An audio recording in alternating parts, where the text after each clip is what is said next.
దేవుని వాక్యం చదువుకుందాము.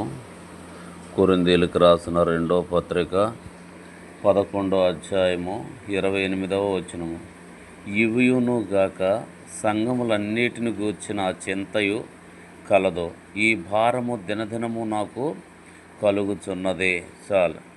అపోస్తులైన పౌలు గారు సంఘాల కొరకు బాధపడుతున్నాడు, సంఘ ప్రజల కొరకు బాధపడుతున్నాడు. చూడండి, ఈ లోకంలో తల్లి తండ్రి అనబడిన వారు బిడ్డల కొరకు చింతపడతారు, బిడ్డల కొరకు ప్రయాసపడతారు, బిడ్డలను ప్రయోజకులను చేస్తారు.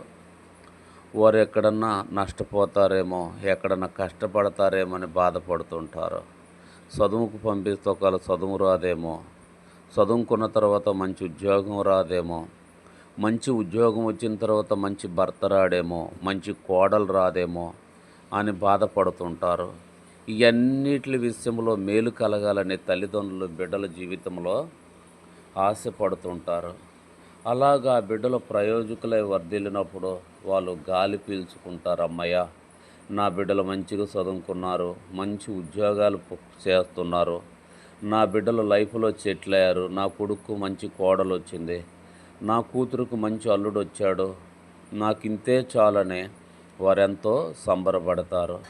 అలాగనే ఆత్మీయంగా అపోస్తులైన పౌలు సువార్త ద్వారా ఎంతోమందిని రక్షణలోనికి నడిపించాడు, ఎంతోమంది యేసు ప్రభువారి దగ్గరకు నడిపించాడు.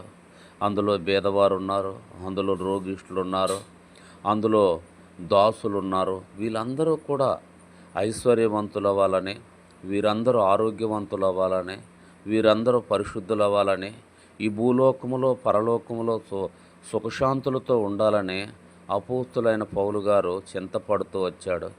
ఇవియుగాక సంగములను గూర్చిన చింత దినదినము నాకు అధికమవుతుంది అంటున్నాడు. మోకాళ్ళ మీదకు వచ్చి రక్షించబడిన ప్రతి కుటుంబము ఆరోగ్యంతో ఉండాలి ప్రభా, ఐశ్వర్యంతో ఉండాలి ప్రభా, పరిశుద్ధతతో ఉండాలి ప్రభా, నీకు సాక్షులుగా ఉండాలి యేసయ్యా.